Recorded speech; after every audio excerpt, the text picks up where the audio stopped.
So my next guest even volunteered to go with Nancy Pelosi to Taiwan. So if she's serious about bipartisanship, she should take him up on his offer. Joining me now, Mike Pompeo, former Secretary of State, Fox News contributor. Mr. Secretary, have you heard from the speaker since you made your offer?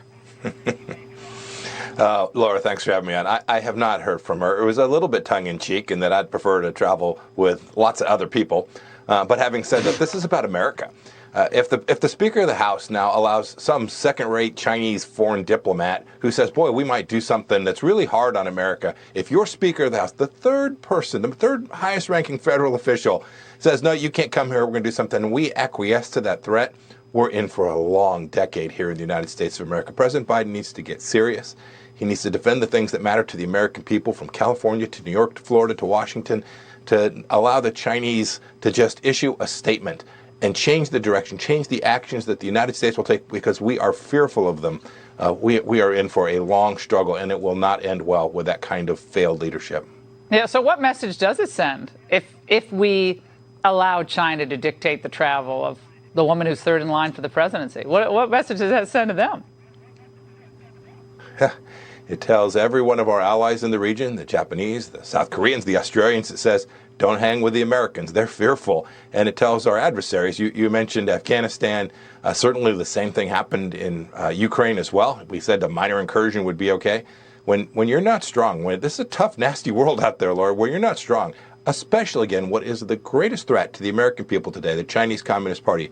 When you demonstrate weakness, they are going to walk through the fire, and they're going to make life really difficult for us. It doesn't need to be that way. We're the most powerful nation in the world. We have an economy that is unrivaled. We can beat them. We can win this. We can continue to have another 250 good years for America.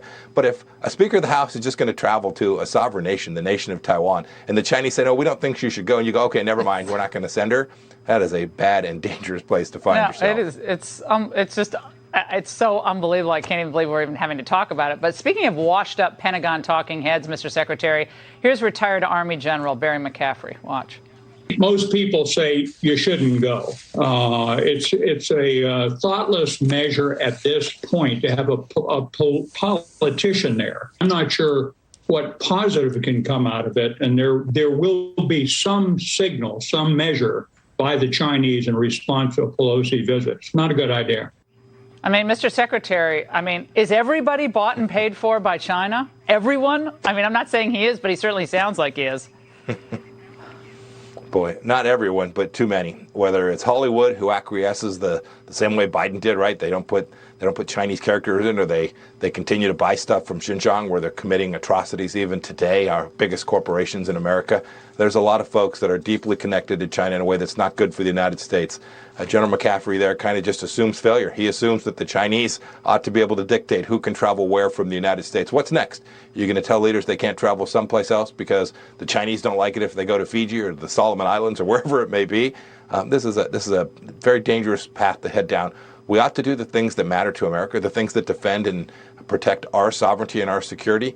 We can do that. We need not be fearful. We need to be strong and clear.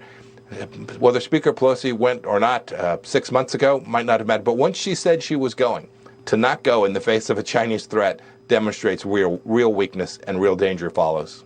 I just keep saying the Pentagon told us that the Afghan army could hold their line for 6 months, a year, and they collapse in 1 week.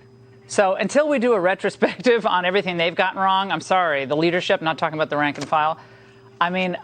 We elected a president to be our commander-in-chief, not Millie and Austin. So that's my view on that. Mr. Secretary, great to see you. You look very tan, by the way.